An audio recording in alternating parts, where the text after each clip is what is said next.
This video is going to show a solo GM with Spectral Blades. A user commented the other day by the name of the DLC 1233 says this: would it be possible for you to do a Spectral Blades GM? Probably with Star Eaters or G-Wizen. I'm very aware of how weak it is, but the intrinsic weakening could be good.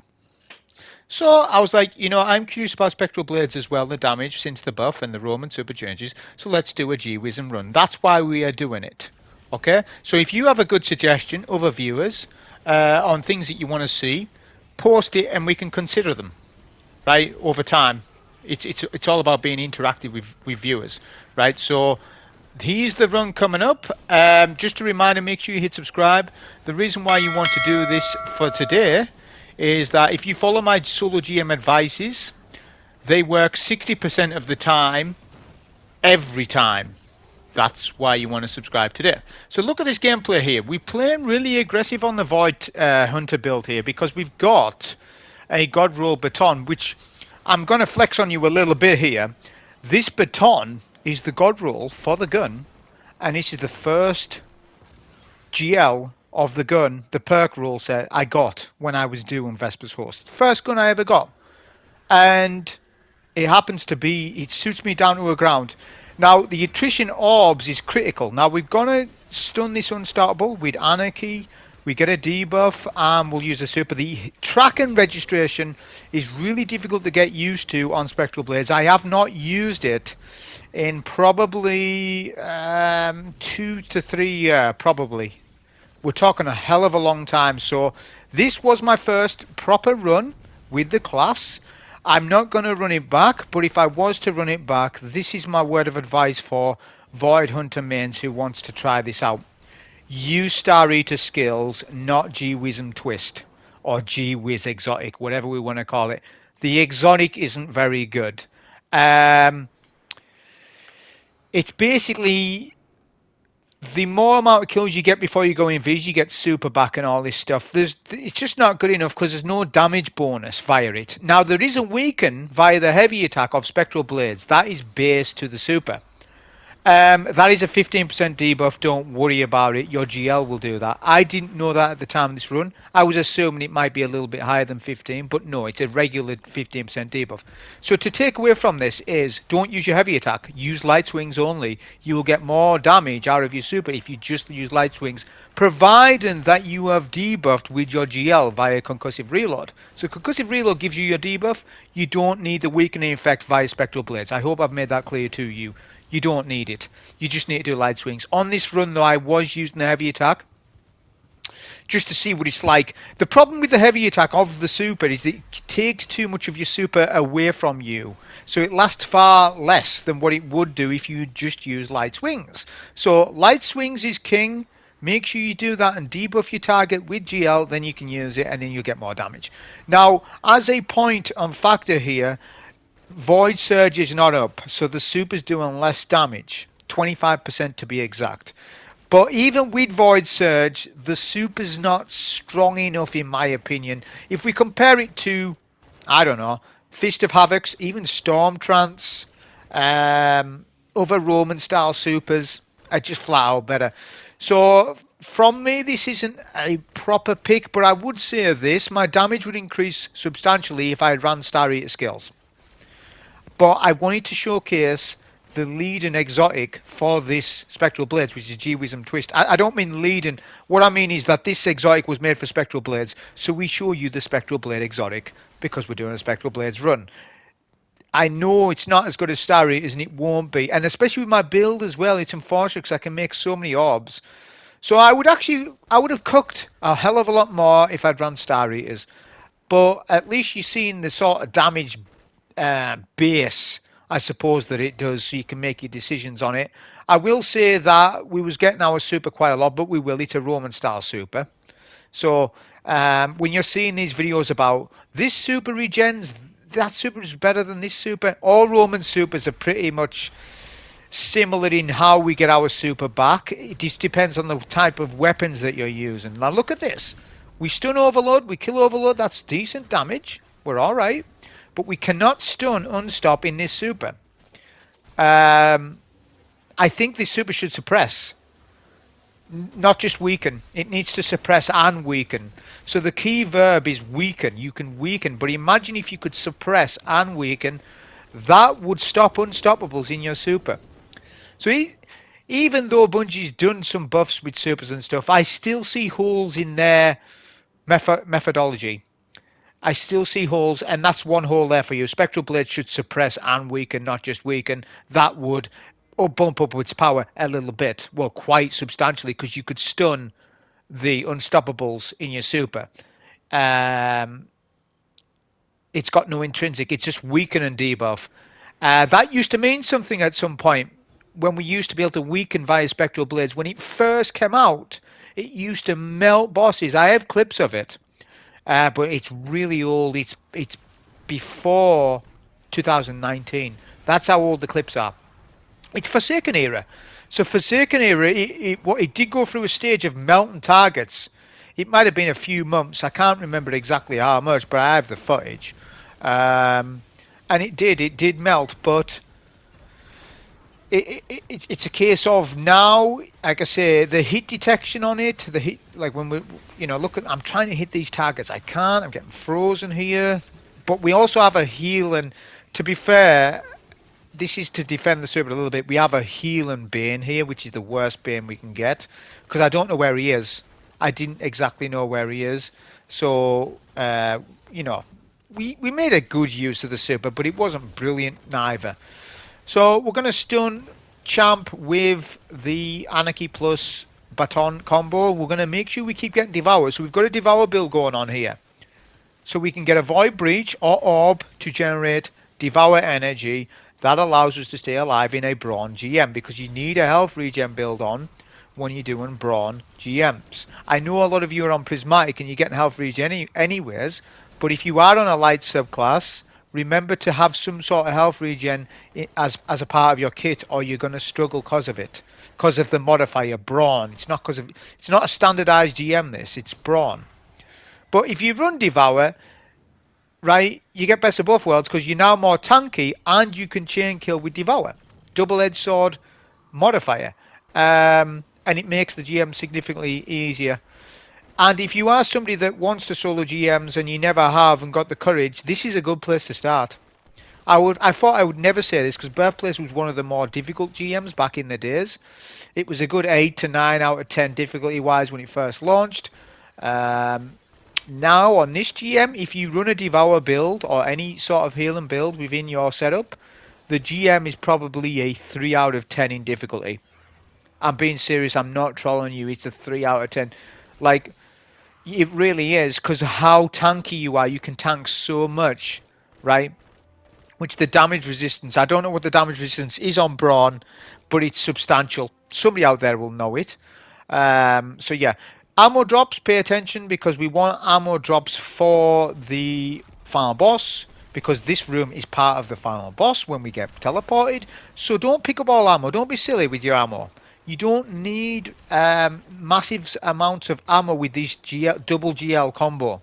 If you do run like an Airy Denial GL plus Anarchy, you're getting ammo for days. Don't worry about like having to restock full on your ammo. Save ammo for later just in case. I'll tell you why I was a little bit ammo sensitive, and the reason is this. I made the conscious decision to use Arc Holster rather than Void Scavenger. Obviously we've got Arc Scavenger on, but I made the decision. We need recuperation on, by the way, for the build. We have to have recoup on. We don't have to, but it's just nice to have that. But I made the decision to run Arc Holster with Anarchy, which I quite like. And that was me banking on the assessment that I'm going to get enough special to not worry about it. And it was kind of true. It was kind of true that I did have enough special to not worry about it, to be honest. So if, either way, it's no problem. We're going to stun with Anarchy. The shots have somehow missed, and we have not stunned this Unstoppable. So now our super is useless. This is what I was just saying about before. This super should suppress and weaken, right? Or suppress on its own. Get rid of the weaken. We can weaken via other sources. Suppress would be much better because it's a verb. See, weakening a champ is just weakening a champ. It doesn't stun them. Big deal. It weakens a champ. 15% debuff. There's plenty of sources to get 15% debuff. We have Wither and Gaze now. We have Track the Cannon. That's a higher debuff. We've got plenty of debuffs. We don't need the weakening so much. It's more an adverb that we want. So when you start looking at your Roman supers now, start looking at the adverbs. Does it jolt? Does it blind? Does it do stuff like this? Because if it does, it's going to stun champ in your super, which is extremely useful in solo gameplay. For example, like Raiden Flux, that stuns 2 different types of champs, right? Although it does seem buggy on overloads. It's meant to stun overloads, but it seems buggy at the minute, and you need to pulse grenade an overload to get it to proc. But that's information for another day. Let's focus on what we're doing here. So I've had to pull back a bit on these 2 unstopped phase because our super failed on us, but the upside is that we have super for plates, so that is always something. And I have kinetic tremors on my pulse rifle. Now, let's talk a bit about the self-explanatory with the plates. I'm going to use invis, trappers ambush, sidestep, dodge, and all that stuff just to cap the plates easy. Let's talk a bit about guns and psychological factors, because I was thinking about this recently. So I have a bygones here with kinetic tremors on. I have not enhanced the perks yet because it's not a god roll. It's got under pressure. Under pressure, I don't want that. That's PvP stuff. I want PvE stuff. But it has got kinetic tremors. So I thought, you know what, I'm going to try out bygones because it's got a high mag, which means more kinetic tremors. I usually use Chatter and Bone. Chatter and Bone is my go-to pulse. I would use Blast Furnace, but I don't have a kinetic tremors Blast Furnace to use. So I'm telling you, that's what I use, Chatter and Bone. Now, I went and used bygones on this run. Has bygones made a difference to the run? Would I have been quicker using Chatter and Bone? The answer is no. It wouldn't have made a single iota difference. Yes, Chatter and Bone has got the perks, and yes, you can enhance bygones, so I could make kinetic tremors a little bit better if I enhanced it, which I just haven't done that yet because I haven't got the god roll, but I might enhance it anyways because I cannot be bothered farming Gambit. But what I'm saying to you is this. Sometimes I'll swap a gun out that does the same job as another gun for change of scenery. For example, Patreon of Lost Causes is my go-to scout rifle, but I sometimes use Hung Jury. Hung Jury and Patreon of Lost Causes. They do the same jobs. They're both kinetic tremor rolls. Hung Jury has double barrel perks, yes, but it's fulfilling the same role. And essentially, the run would be identical whether I use that or Hung Jury on a barrier champ GM. And the same goes for this pulse rifle. So it's made zero difference that I'm using a different style of pulse with kinetic tremors on.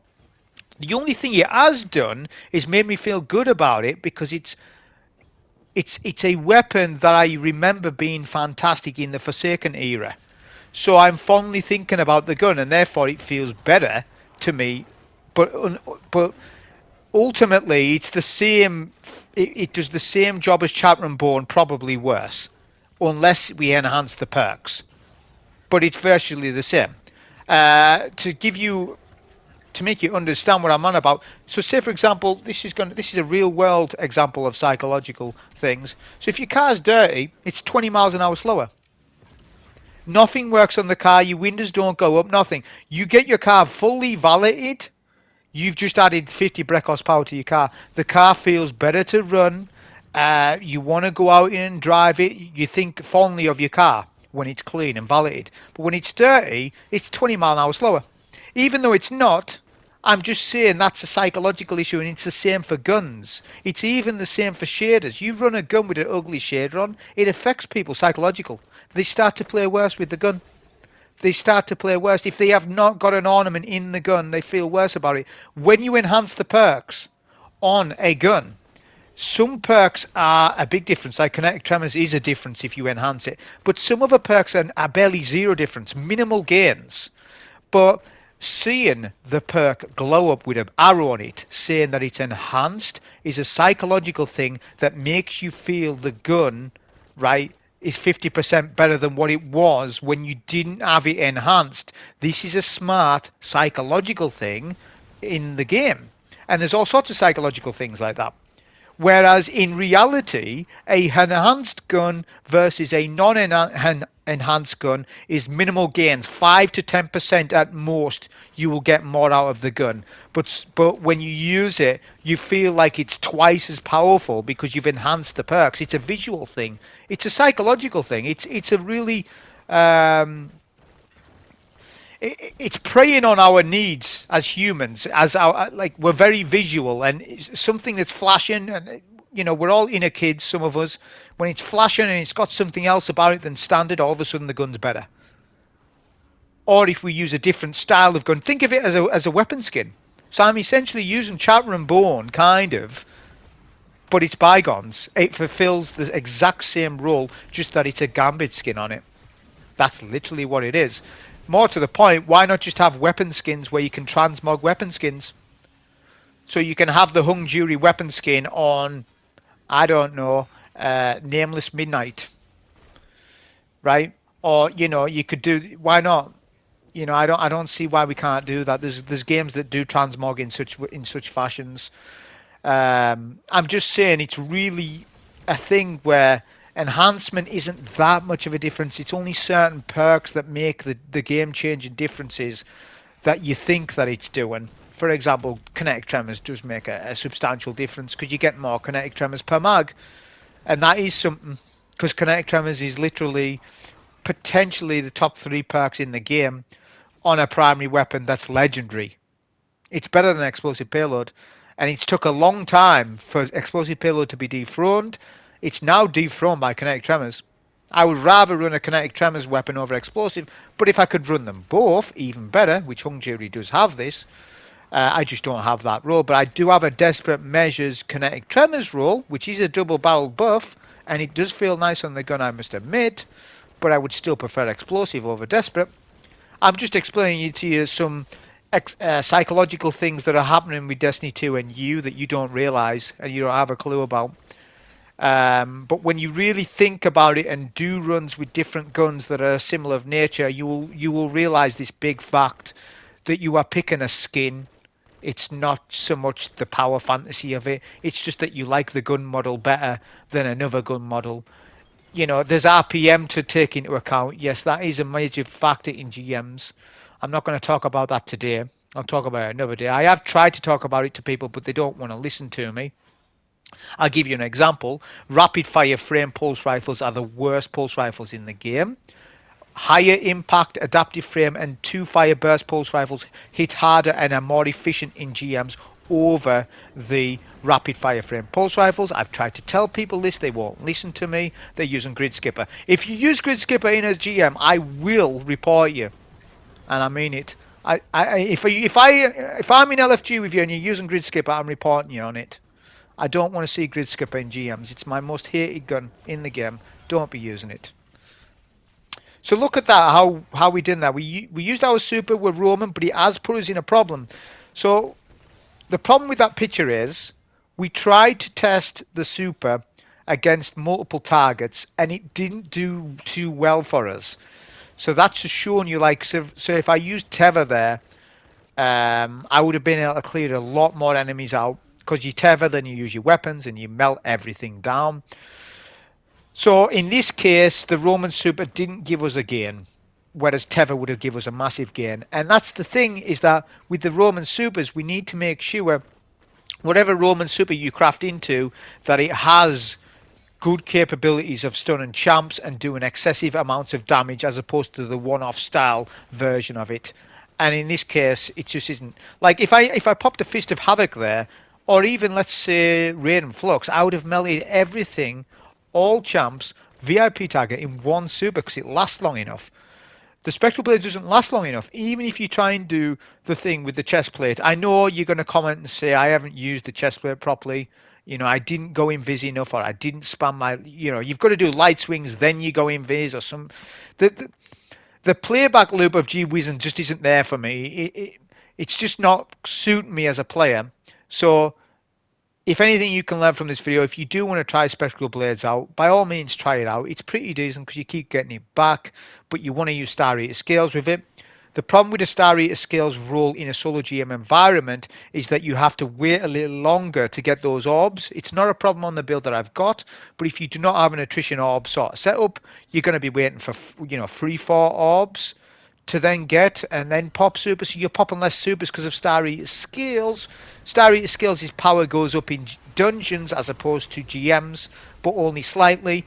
But yeah, it would have worked. I wish that I had done star rated skills, but it's no problem. I'll just post this run as it is, because the YouTube meta, there's no point to spend too much time on one build. It's best just to go to another build and start looking at other stuff, right? Get the runs out, because the market is highly competitive for Destiny 2. It's probably the most competitive I've seen in a while, because there's less people viewing stuff. There's more content creators, right? And it's just a difficult thing. So everyone's views are spread out. They're spread out, and they have to really strategize, and you have to really stand out from the crowd more than ever. Especially with the amount of builds we've got in the game now. We've got so many builds in the game that it's difficult to test them all. It's almost impossible to test them all, as in one person. You need to rely on multiple people to test different various builds and then talk to them about it, and then say, what do you think about that, what do you think about this, and then go on and so forth, or watch video content from other people who's tested on a certain run that you haven't, so you can understand how complex it starts to get with the old build crafting. But it's good that we've got something in the game at least. So the baton's doing fantastic for us for orb generation, means we keep getting devoured. We're going to use super on boss. Let's check damage. Bottom right, look at the damage. We're not doing any damage. What's going on? He's weakened. That was what? 2% of his HP gone. Now, you could argue with star eater skills, even if I had star eaters, it's not going to be chunking that much more than what I just did. It's not going to be doing that much more. I mean, it still wouldn't be enough, is what I'm saying. Even if I'd done 10% of his HP, we did one super, with star eater skills, I would still say that's not enough, because we have other things in the game. We have various other things with Roman super wise to do far more damage than this. I can guarantee you that, because the run I wanted to do was Raid and Flux, but I guess I'm saving it for something else. Raid and Flux would have melted far more than this, and that's not just because of Arc Surge. That's just because Raid and Flux intrinsically does way more damage than Spectral Blades, because of the chest plate being appropriate to the build. Raid and Flux is the identity of Arc stuff. It literally is. Whereas G-Wisdom Twist is meant to be the identity of this super, but it doesn't fulfill that role, which it should. So basically each subclass should have a star exotic. So Eternal Warrior should be the star exotic of Fist of Havocs. Raid and Flux should be the star of Arc Strider, which it is, and so on and so forth, right? Stuff like that. Phoenix Cradle should be the star of Roman Super Sunbreaker, all this sort of thing. But it doesn't always pan out like that. Some builds it does pan out, some builds it doesn't. So yeah, we're doing damage with our GL because we want to keep getting orbs. There's no ads. We have killed all ads because we had to, because we couldn't get enough damage in before the waves ended. See, if we had a better super, this is how you can speed up Birthplace so much, is by doing excessive amounts of damage to stop the ad waves from spawning and get TP'd to the next phase. Which is why you've seen people speedrun this so quick. So 3 or 4 consecration slams, you've nearly sent the boss with Titan. It's crazy, and that's not a super. That's Transcendence, which is not super. Yeah? So that's just giving you an idea of how people can speed through this so quickly, is because you can send the boss immediately. After maybe 1 to 2 waves of ads, you can send the boss away, provided that you do your damage correctly. Whereas I'm having to fight all 7 waves of, I think it's 7 waves of ads per phase. I'm having to kill all the waves of ads just to get to damage the boss. And melt, basically. So we have ammo. Remember this room from earlier. We have ammo, so we can strategize that. And remember, like I said, if you strategize this room correctly, you can spam a lot more ammo here. And it confirms ammo for the boss room as well. When I say confirm, right, what I mean by this is it confirms champ kill, it confirms plenty of DPS on boss without struggling or worrying about heavy. See, that's another psychological thing. If you're worrying about heavy when going to see a boss or fight a boss, you often die because of it. I've often died because of that. Vesper's Host was an example. I died worrying about ammo because I went to pick a crate up at the farmer boss. This was on a run 4 weeks ago or whatever it was. I was worried about ammo because I only had 20 grand overture shots. I went for the ammo, and I died in the lightning waves. When I would have been better just to go to safety, pick up the battery, go and dunk battery, and just get on with DPS. Right? I shouldn't have risked my life for the ammo. So that's just an example of, if you are worrying about ammo at all ever in your run solo wise, it puts pressure on you. You put your own pressure on yourself, and it's in the back of your mind. If you've got zero heavy, it's in the back of your mind. When am I getting heavy? And then it ends up happening, you don't get the ammo, right? And then it's like, oh no, and then you end up dying off an ad or a nade because you weren't concentrating. It's a psychological thing. It does happen. So we kill and stop with Anarchy plus Super, but pretty much all Roman Supers will do this, so that's not impressive, really. We did do decent ad clear, though, I will say. We got finisher kills. See, we've got invis for finisher. I think it's highly useful, because when we do invis, we make targets volatile, which is good. We needed something with the setup, you know, just for safety, just for extra safety. We need to supplement the build with safety. Okay, when you use a build that is less potent, it is even more important to put some critical aspects to your build to crutch it up. Think of it like scaffolding. You need to put scaffolding on the build because the house that you're in is weak because you're using spectral blades. How do we reinforce this class to at least survive? Well, we do it via attrition orbs, finish a kill, invis, and devour kill chaining. This allows the run to be made. So do you see how we improvise around the build to make it work? And this is a skill set in itself, and I think people just can't seem to do it because I just think they maybe just aren't confident enough, or they just want to be told what to run. And that's okay, that'll get you so far.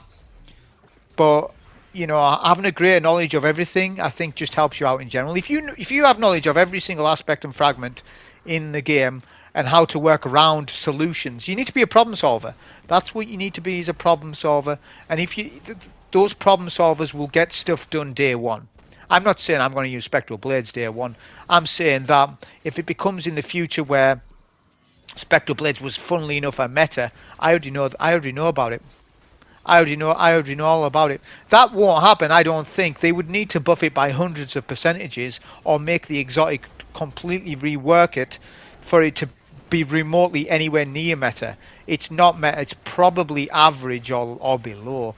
Probably, you know, it's probably at that section. But, you know, people wanted to see a spectral blade run, so, you know, here's the spectral blade run. Here you go. Don't shoot the messenger. That's the biggest thing. Don't shoot the messenger. You know, on this channel, you the viewer has a little. I'm giving you a little bit of power. So if there's something that really interests me that you've said, you might find me running a build on it. So it's totally up to you at some cases on what builds I run within reason. Like Luminality, for example. That's, you know, okay, we need to start running meta for that because that's a really hard solo GM. But the easier GMs or medium difficulty GMs, there's room to diversify loadouts. There's room for you to say run this, run that, and it might be something that's really good but slightly off meta that nobody knows. Those are my favorite suggestions. So if you come up with something like that this is good, no one's using it, why don't you use it? And I have a look at the build and it interests me in any way, I might actually just showcase and do a run with it on a GM. It doesn't have to be this GM, it can be other GMs. Because we're saving CPs, so I'm going to be saving CPs for quite a long time because the season's long, and there's only 3 GMs. There's only 3 weekly GMs per act. So this act you're only getting 3 GMs. Are you aware of that? It's only 3. So I believe it. What is it? Birthplace, Arms Dealer, and Inverted Spire. I think those are your 3 associated GMs to this act. But I still have the node, so that doesn't apply to me, and I'll be able to keep GMs for as long as I want and do runs on them, which is exactly why I'm doing that. It's a particular thing that I'm doing that no one else is, but that's fine. I don't need anyone else to do it. It's a content creation thing that I'm doing. We've got a devour kill chain here, so it allows us to play more aggressive. We're looking at our armor drops because look, Anarchy's 15, so we want more Anarchy to substitute for DPS. Remember, we need to build scaffolding for the build. Right, we're losing damage via our abilities. Right, we need our weapons to cook, which is precisely why I ran Anarchy as a fail-safe option. If the super was rubbish, right, which it kind of was, then I can supplement with Baton and Anarchy and still not have the run be 55 minutes, because that is always a worry for me. If a solo GM, an easy one, especially if it's an easy one, and I use a rubbish build and the build that runs 55 minutes, it's not postable for me. I can't post it up. This run's passable. I can post it up because it's long. It's definitely a lot longer than what it should be, but it's not like 45, 50 minutes. It's a psychological thing. If you see a 50-minute video, you're not going to watch it. So I'm trying to allow for the viewer. I'm thinking of you a little bit. So it's okay. It's a 35 minutes, so you can afford to watch 15 minutes of the video, and you'll get by on some information, and that's good enough. And we win. That's a W for me. Even if the build isn't exact, at least you've learned something about Spectral Blades. That is it. In endgame stuff. Because it's new and it just got buffed on Tuesday. So that's literally it. And if the answer from the video is Spectral Blades is rubbish, I'm not using it. Well, I told you that. My run told you that. I figured it out for you. There you go. So you've benefited from the video because I have eased the pain for you, because you could have been in the situation where you were pinned by Spectral. You could have been in that situation, but you're not, though, are you? Because you watch his vid. Like I say, you could make it work. You could do Star Eater skills and do far more damage, but I think a Void Hunter, if you run a Void Hunter, you run on Tether. That literally just is it. Or you run in Tether on Prismatic, even better, much better. I would highly recommend that, because then you got Transcendence. Look at the kill on the Overload. It was sizable. That was a quick kill. So it's a bit inconsistent. Sometimes it melts the champ quick, sometimes it doesn't. It's the hit reg. The hit reg on the super is difficult to control. I found it difficult to control. Maybe it's me. Maybe it's a console new player deal. But I did find it, the hit reg, the aim assist, it would swipe a red bar rather than a boss. And that's a loss of damage. If you do 2 or 3 light swings that are completely missing your intended target, your super has just basically been ruined. You've lost nearly 50% damage because of hit reg. I get that the aim assist of the super is meant to be sticky. That's exactly precisely why it was a PvP super for so long, because it's got sticky aim assist with the super target and thing, and that's why it was good. It's basically a Blade Dancer from D1 but Void version. They said that when it launched Forsaken all those years ago. That's precisely what it was meant to be. But right now it's not fulfilling any single role. Like I say, I've suggested to you how they can buff it more. They just need to make a good... An easy way to buff something is just to make a fantastic exotic for it. They don't even need to buff its damage. Buff an exotic's damage with the Spectral Blades. G-Wisdom Twist is the perfect use, because it's a flagship exotic for the subclass, or meant to be, and it's not doing that, so they can easily buff it. Patch, I'll do it for them. Give me IP rights. I'll just quickly do it. I'll buff it by the end of today. Boom, you can use it. I'll post video an hour before. You can then run that. There you go. It's buffed. You know, I would like changes on that level, but I understand developer times. I'm obviously just joking. I understand developer times are much longer than that. You get your mid-season patches, and then you get a patch on when an act releases, and they do it like that. So I'm not being ignorant. I do understand that that's how they do it, and I'm not saying that that's wrong either. I'm just giving you a suggestion on this subclass. That is it. So, in terms of survivability, though, let's rate it for that. It's really good, because the attrition orbs off the GL make it worthwhile running with a Void class for Devour. So, Devour chain killing was fantastic. 15 seconds on kill for Devour. That's a lot of time to get another kill. I'm sure you can get another kill after 15 seconds. You should be getting a kill for every 2 seconds, or 1, in my opinion. But the survivability was fantastic. I can't knock it for that. Neutral game was really good. Super gameplay is questionable. That was the run on this with Spectral Blade Solo GM. I hope you enjoy. Thank you.